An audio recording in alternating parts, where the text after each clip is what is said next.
Yo soy el pastor Rodolfo Santana y te estoy dando la bienvenida a nuestra serie de meditaciones bíblicas. No te engañes. Hoy terminamos con la serie No te engañes. Ha sido muy importante todo lo que hemos visto en ella porque desgraciadamente aún hay muchísimas personas que viven engañándose a sí mismos. Pues se hacen la idea que van a ir al cielo y en la realidad están yendo derecho al infierno. Camino al infierno. Como aquel hombre cuya historia contamos que tomó un tren equivocado en la madrugada pensando que venía para acá, para el sur de la Florida, y en realidad se estaba encaminando al norte o al revés. Ahora no recuerdo cómo era la historia, pero el sentido es el mismo. Cada semana hemos repetido que no importa a dónde tú pienses que vas, lo que importa es a dónde estás yendo realmente. Hemos visto cada semana algún ejemplo de personas que se engañan a sí mismos y lo hemos comparado con historias que aparecen en la Biblia. Por ejemplo, estuvimos viendo los que escuchan de buena gana la palabra de Dios, como el rey Herodes. Vimos también los que piden a los cristianos que oren por ellos, como el faraón de Egipto. Los que viven o están entre los cristianos como Judas el traidor. Los que creen en Dios como Nicodemo. Los que tienen un buen concepto de Jesús como Poncio Pilato. Los que desean tener vida eterna como aquel joven rico que vino a ver a Jesús. Los que han sido incluso bautizados como Simón el mago o el brujo. Y la semana pasada considerábamos el caso de los que traen ofrendas a Dios, como Caín, que mató a su hermano. Hemos aprendido que ninguna de esas cosas, por buena que parezca, es suficiente para alcanzar la salvación. Hoy vamos a ver otra situación y vamos a recordar una última historia. Y la situación es esta.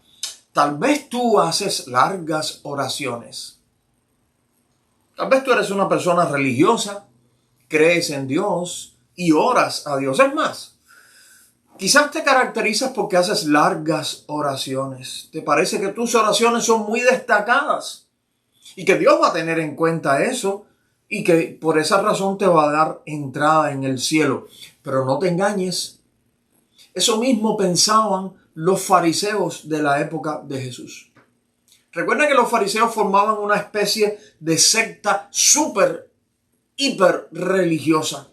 Ellos se las daban de maestros. ¿Recuerdas a Nicodemo? Nicodemo era un fariseo. Y ellos se veían a sí mismos como los elegidos de Dios. Diferentes a la gente común del pueblo, que estaban muy lejos de sus normas elevadas de conducta religiosa. Ellos estaban los fariseos, según su propia mentalidad, y después allá muy abajo el común del pueblo. Iban a las casas de la gente con el pretexto de orar por la gente allí, esperando que ellos les dieran dinero o les dieran comida, etcétera, en pago por sus famosas y largas oraciones. No les importaba que muchas de esas personas fueran personas pobres. Al escucharlos, tal vez la gente pensara: qué oración más linda, qué poder. Ese hombre sí está cerca de Dios. Pero lo peor era que los propios fariseos se lo creían, ¿sabes? Y vivían engañados. Aparte de estar engañando a los demás. Vamos a ver algo que Jesús mismo les dice a estos fariseos. Vamos a leer en el Evangelio de Mateo, en el capítulo 23. Ahí hay, todo un discurso que Jesús les dice a los fariseos, pero no lo vamos a leer todo.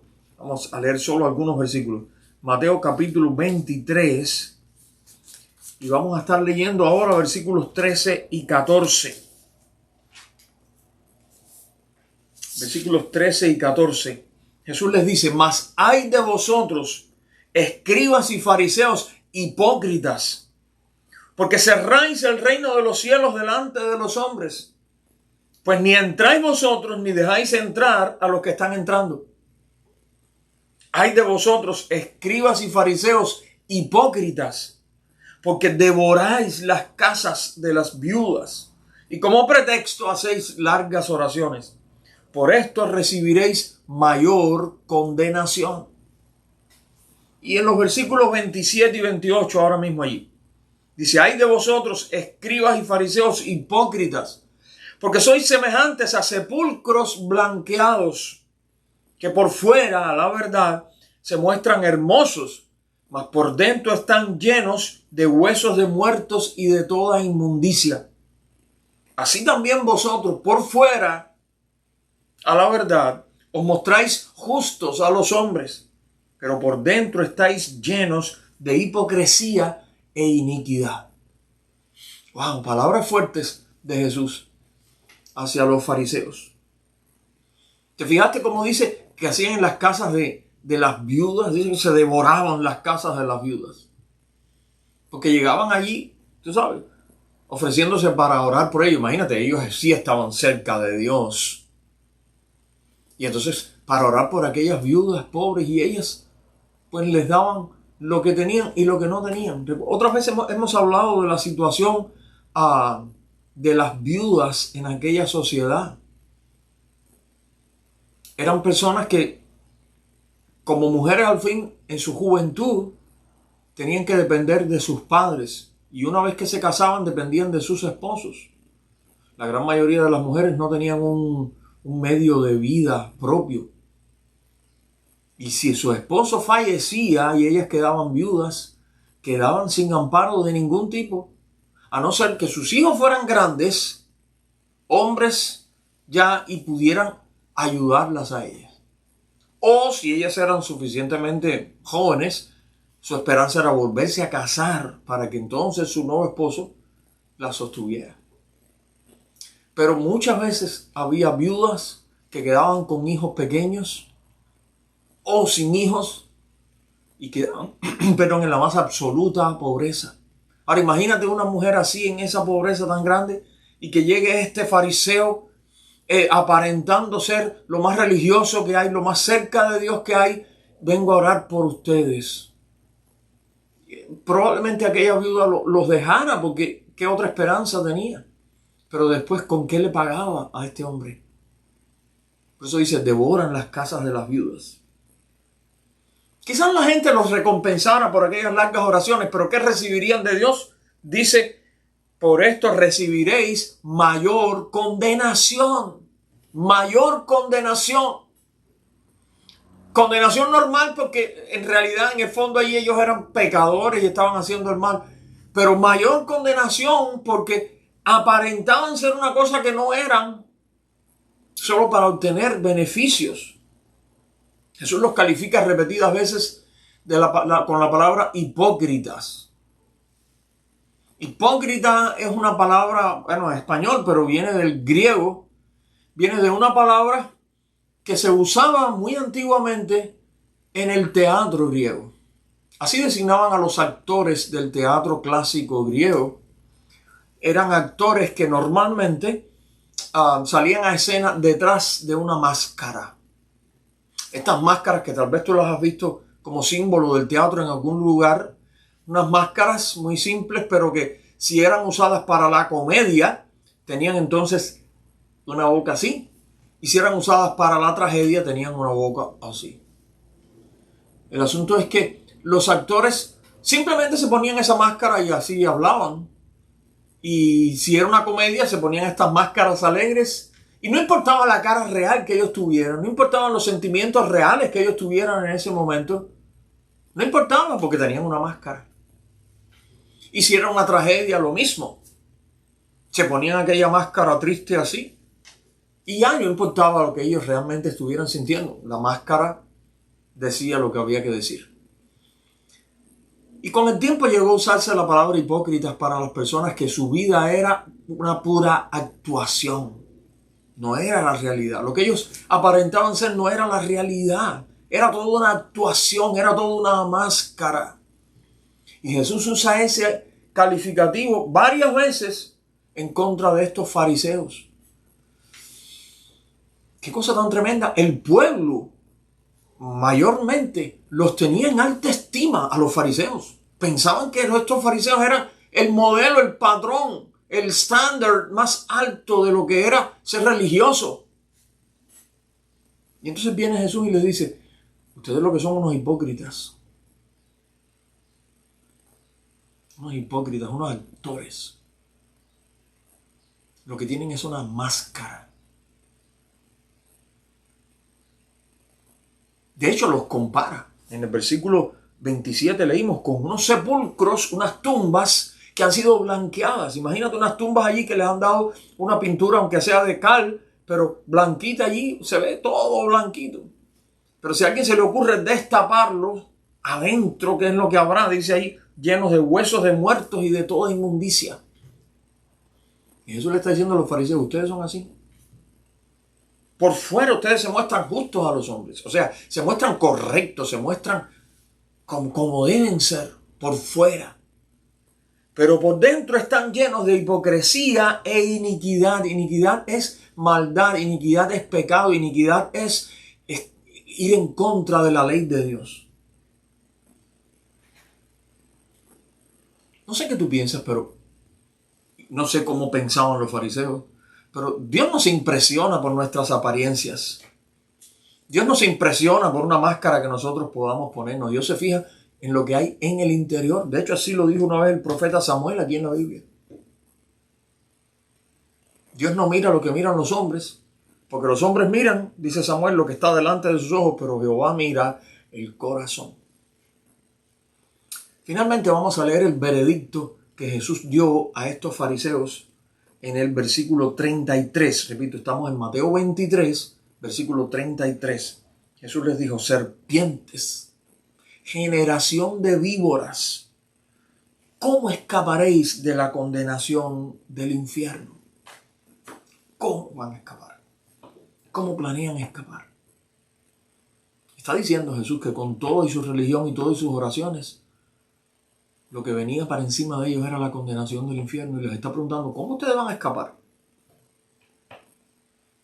La pregunta que nos tenemos que hacer nosotros, mi querido amigo, mi querida amiga, es ¿cómo escaparemos nosotros de la condenación del infierno? Si la Biblia dice que todos somos pecadores, los fariseos eran pecadores, pero yo soy pecador y tú eres pecador también, todos somos pecadores. Yo sé que algunas personas no entienden esto y creen que ser un pecador quiere decir ser un asesino, ser un violador de niños. Y ellos cuando se comparan con esa gente que están en la cárcel, incluso con personas que están a nuestro lado, dicen yo soy bueno, yo soy santo, yo soy agradable a Dios porque yo ayudo a las personas, porque etcétera. Pero Dios no miente, Dios no miente. Y Dios dice que todos somos pecadores. Dice Dios aquí en la Biblia, en Romanos 3:23, porque no hay diferencia, dice, por cuanto todos pecaron y están destituidos de la gloria de Dios. Y dice el escritor del libro de Eclesiastés en el capítulo 7, versículo 20, dice, no hay hombre justo en la tierra que haga el bien y nunca peque. Dice, no hay eso. Un hombre justo en la tierra que haga el bien y nunca peque. Y es precisamente nuestro pecado lo que nos separa de Dios, aunque creamos en Él. Alguien un día lo ilustró precisamente con un libro. Dice, este es el pecado encima de nosotros. Estoy representando ahora, ¿ves? Y aquí está Dios. Pero entre nosotros, entre Dios y nosotros, ahí está el pecado. Por eso estamos perdidos, aunque creamos en Dios y todo lo demás, pero ahí está esa barrera entre nosotros. Y sobre nosotros está pesando la condenación del infierno. Ahora, la única manera de escapar de esa condenación, ¿recuerdas la pregunta? ¿Cómo escaparemos de la condenación del infierno? La única manera de escapar no es haciendo obras buenas y religiosas y oraciones y ofrendas y ritos y ceremonias. Siendo parte de una religión, participando del culto religioso, metiéndome en una iglesia, como hemos escuchado decir algunos. La Biblia nos enseña, lo hemos dicho otras veces, que ninguna cosa que nosotros hagamos, por buena o religiosa que parezca, nos puede librar de la condenación del infierno. ¿Qué se puede hacer? Bueno, nosotros no podemos hacer nada. Fue Dios el que hizo. Y ya que ese pecado, esa condenación estaba ahí entre nosotros y Dios, Dios lo que hizo fue esto. Dios lo tomó Él. Dios cargó con el peso de nuestro pecado, de nuestra condenación. ¿Cuándo y cómo? En Jesús. En Jesús. Jesús fue el Hijo de Dios que vino a este mundo para cargar sobre sí, a pesar de haber vivido una vida terrenal aquí perfecta, santo y sin pecado, pero cargó con nuestro pecado y murió en la cruz por Él, como si Él fuera el culpable. ¿Y nosotros? No. Como si Él fuera el culpable, Él cargó con nuestro pecado. ¿Qué puedes hacer tú entonces? Contémplate a ti mismo y mírate como Dios te ve. Contempla tus pecados, tus faltas, tu condición perdida. Arrepiéntete de todos tus pecados y díselo al Señor. Habla con el Señor ahí donde estás. Y háblale de tu pecado, háblale de tu condición. Luego contempla a Jesucristo que dio su vida por ti, para pagar por tus pecados y por los míos. Allí en la cruz, por amor, llevó nuestra condenación. Contémplalo con fe, contémplalo con amor, acéptalo, recíbelo como tu Salvador, como tu Señor. Hazlo hoy. Comienza a seguir a Jesús y tendrás salvación y vida eterna. Vamos a orar. Señor, gracias por el día de hoy. Gracias por amarnos. Gracias por tantas bendiciones que recibimos de ti. Gracias por Jesucristo. Gracias, Señor, porque Él vino a este mundo para cargar con nuestra culpa, con nuestra condenación, ahí en la cruz. Gracias porque después de morir y dar su vida, Él resucitó al tercer día y está vivo hoy para salvarnos, para rescatarnos. Señor, yo te pido en este momento por la persona que nos está viendo o escuchando. Tú que conoces sus problemas, sus necesidades, sus preocupaciones, sus temores, sus angustias, sus cargas. Te estamos pidiendo en el nombre de Jesús que tú bendigas a esta persona. Que tú actúes, Señor, en su situación. Que tú obres un milagro, si es un milagro lo que necesita. Muéstrale tu poder, muéstrale tu gracia, tu presencia en su vida. Pero sobre todo, Señor, si esta persona aún necesita arrepentirse del pecado y volverse a Jesucristo con fe, permite que lo pueda hacer hoy. Permite que lo pueda hacer hoy. Gracias una vez más porque un día nos llamaste y nos salvaste a pesar de nuestro pecado. Por eso oramos a ti en el nombre de Jesucristo. Amén. El Señor te bendiga. Contáctanos si te podemos ayudar en algo, si quieres que oremos por ti, si hay algo que necesitas entender, contáctanos. Y hoy terminamos con nuestra serie No te engañes. Pero la semana que viene vamos a comenzar otra nueva serie. Así que deseamos que mientras tanto el Señor te bendiga y te esperamos aquí la próxima semana para otra meditación bíblica. Mientras tanto, no te engañes.